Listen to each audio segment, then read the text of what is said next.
Ladies and gentlemen, my name's Paul, and in this Red GamingTech.com video, we're going to be discussing as well as analysing tech news, which as usual, has popped up in the past 24 or so hours.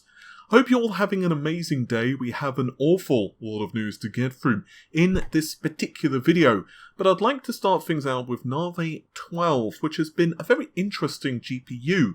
We know what Navi 10 is, of course, that is powering the RX 5700 series of cards, as well as a cut down version which is for the 5600 XT. We have the 14 die, which is for the 5500 XT. By the way, you should check out my recent review where I compare it heavily against the RX 500 series. So nudge, nudge, nudge, give that a check. Nudge, nudge, nudge. But Navi 12 has been considerably more mysterious, particularly given how close we are to the release of the second generation of RDNA, which will bring a plethora of enhancements to the architecture. But Navi 12 has recently had a few things that have been very interesting discovered about it. For one, it was discovered that the architecture seems to be able to support both high bandwidth memory 2, HBM2, which can be up to 2000 MTS, which is the same speed as Radeon 7, and furthermore, it can also support GDDR6. There are also a few tweaks to the architecture that were discovered at the end of last year. This seems to be some fixes on the silicon and a few kind of last minute alterations which improved the architecture, but there was still a lot of mystery as exactly what this particular GPU could be for.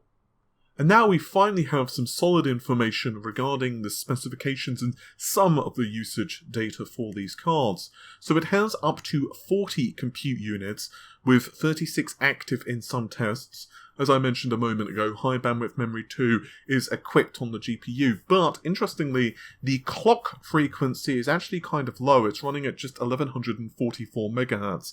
It's going to be fascinating whether that's the final clocks of the GPU, because honestly, that's really, really low indeed. It almost certainly looks to be a GPU which is designed for Apple as well. I spoke to a couple of people, including Rogame on Twitter, Kimachi and a few others, and all of them seem to point to the fact that it is Apple related, although, of course, maybe that's just one variant of the GPU and we could see one for your Windows-based PC. But, crucially, we also see references on GitHub to Navi DLOPS, which is deep learning. So the reason that's super interesting is pretty self-evident. It means that AMD are producing a GPU which has some deep learning capabilities, but is based on the Navi architecture. So that really opens up a lot of questions to me, and I would love to know what they are going to segment Arcturus for and the Vega architecture when it comes to compute and deep learning, and what the RDNA-based architecture is going to be used for deep learning.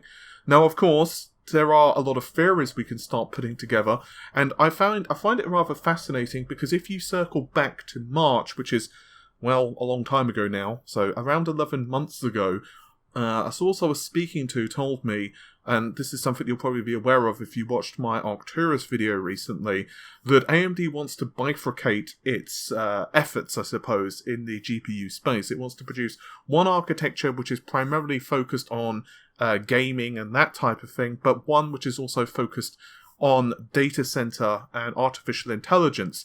So Arcturus, of course, would be the latter, whereas RDNA would be the former. However, my source also told me that they were, that is AMD, also wanting to create Navi-based GPUs which would be for the prosumer market. He unfortunately didn't have exact specifics of what this was, but he did feel that it could be cards designed for content creators, 3D modeling, perhaps touching on the video editing sphere, and so on. So to me, it's going to be really interesting to see exactly what this particular GPU is equipped with. Funnily enough, Tim Apisak has also discovered a couple of benchmarks recently as well from the Ashes of the Singularity benchmark database, and it has the ID of 7360:41, I'll repeat that, 7360:41, and it's being tested with an i9 9900K. Deep learning is no longer the realms purely of high-performance computers, though. And even if you look at NVIDIA's lineup of GPUs, you have the RTX 20 series of GPUs, which of course still have tensor cores, which was something that a lot of people didn't expect prior to the official announcement of the GPUs. We expected them to have, of course, ray tracing capabilities, but we didn't necessarily expect so many tensor cores to be remaining on the cards. Although NVIDIA did nerf, if I guess you could say, the GeForce range of cards, but they still have capabilities. If you've been following along with the channel for some time, you'll know that all my information for the second generation of RDNA does seem to indicate that it's a pretty radical departure from the first generation, not just in terms of efficiency and the fact that it's big Navi, but the architecture itself is allegedly quite different. And, well, we've seen hints of that simply because of the ray tracing patterns, assuming that is actually how AMD intends to implement them. And obviously the problem with a patent is that it's as vague as it can possibly be for obvious reasons. So to me, it's going to be really interesting to see what AMD do, and I wouldn't be surprised if they do implement some type of deep learning capabilities anyway, because like it or hate it, technology like DLSS is probably going to be one example of how both companies will want to push their GPUs. And frankly, it wouldn't even surprise me if the next generation consoles also push deep learning to some capabilities. It may also explain why we see the 8K logo on the Xbox Series X GPU. Maybe it's using some type of algorithm to upscale the graphics in there, rendering internally at a lower resolution. This is something that I'm going to probably explore more pretty soon. But if you think about it, it's kind of interesting because the previous generation of consoles really pushed the GPU compute side of the equation. If you remember, there was an awful lot of talk when the PlayStation 4 as well as the Xbox launched of moving things to asynchronous compute.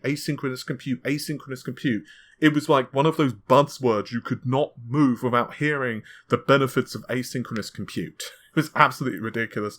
And AMD themselves actually made a couple of marketing videos detailing how that asynchronous compute engines were just really effective and super powerful. And at the time, actually, they were quite ahead of NVIDIA in that regard, I have to say.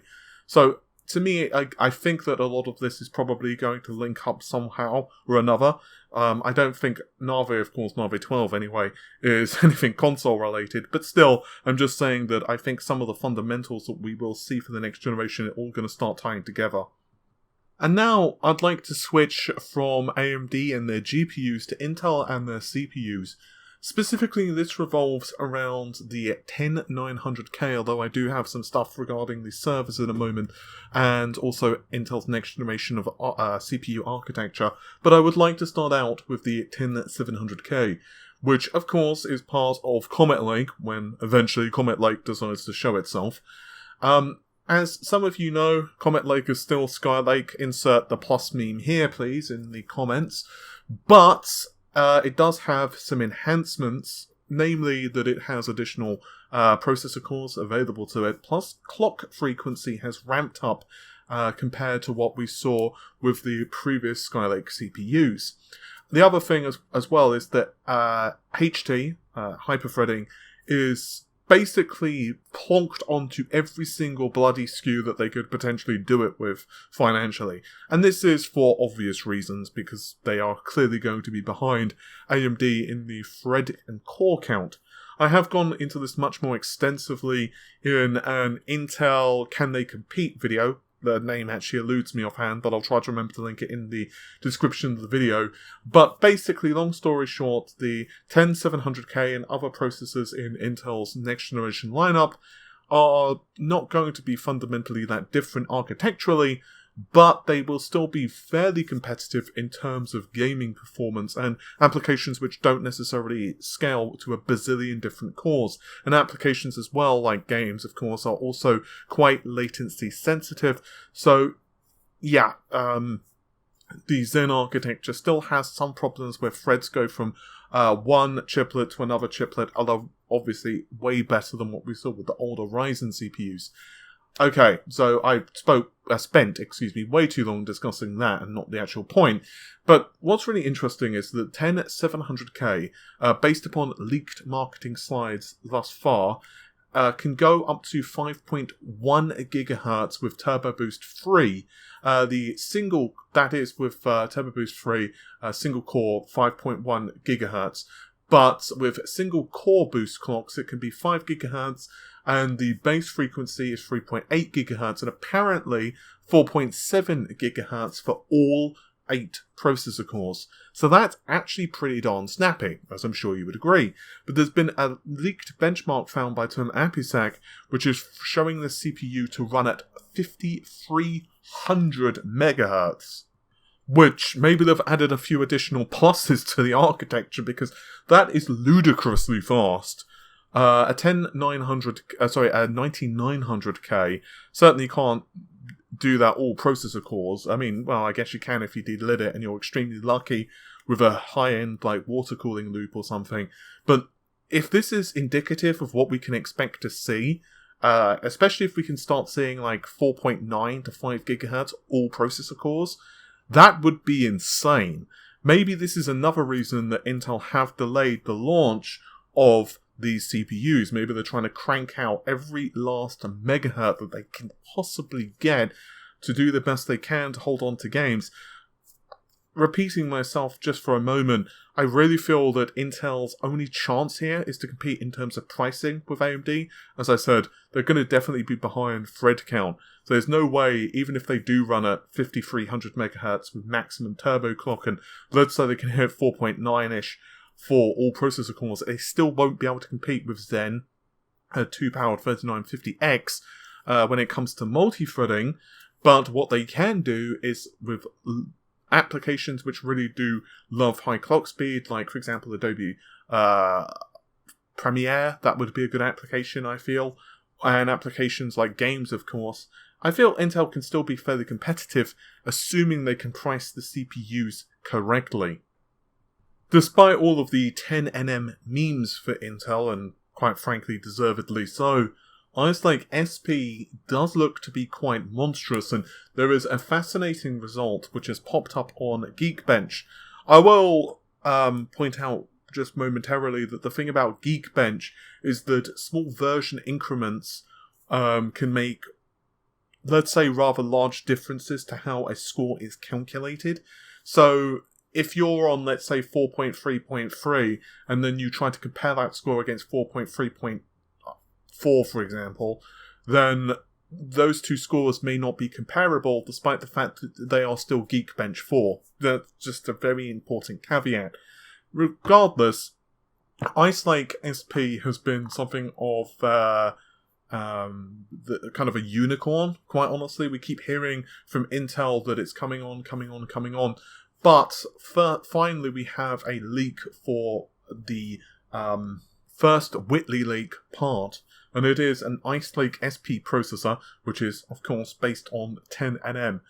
It's probable that the clock frequencies here are not indicative of final performance by any stretch of the imagination, but a comparison was done by WCCF Tech, of course, link it in the video description, and you can clearly see yourself that despite the fact it is an engineering sample, and the fact that the clocks are definitely not final, they do basically stomp the current generation Xeons, at least in multi-threading. However, single core performance is still quite far behind, most likely because of the clock frequency.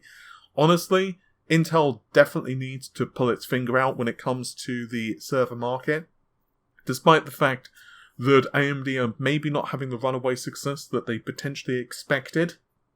But that doesn't really surprise me, because honestly, companies like the Dells of the world, just for example, they do take a while to change the course of their ship, because it's not just like, oh, we need to buy hardware. But you have to bear in mind that some of these companies, they have very specialized software that they're running with a lot of tweaks and enhancements which are running specifically designed around Intel. And that means that it takes longer for them to kind of verify that they can shift from one platform to another. and they are tending to be a lot more cautious. Either way, AMD are making significant strides in the server market. And in the very final piece of news for today, and I'm going to make this one quick, well, it's quick for me anyway, there has been a fascinating discovery made by videocards.com for EEC listings filed by MSI, which seem to indicate that we will be seeing GTX 1650 cards, which will sport GDDR6 memory rather than GDDR5. Obviously, this is most likely going to mean the same number of CUDA cores as what we currently have, albeit having access to considerably more bandwidth, which, in theory anyway, should allow Nvidia to put up a better fight in the lower range. So, most likely we'll still see only 896 CUDA cores for these particular GPUs, but given the fact they are powered purely by a PCIe slot in many cases, it'll be a fascinating product. We won't see a significant increase in performance most likely. This is not going to be something which is going to be competing against the RX 5700, clearly, but still, it does raise the memory bandwidth from 128GB per second, assuming the 8Gbps memory modules that we see strewn in various 1650 cards, but thanks to GDDR5, and this will presumably be increased to 12 Gbps with the newer GPUs, so it's probably going to make a small difference, but I would be interested to see what the performance is like, and I assume Nvidia/MSI, assuming it doesn't go to other companies, are probably going to want to charge around the $150 mark. Anyway, hopefully you have enjoyed the video. If you did, then the normal stuff, like, share, comment and subscribe, and I'll see you soon. Take care of yourselves. Bye for now.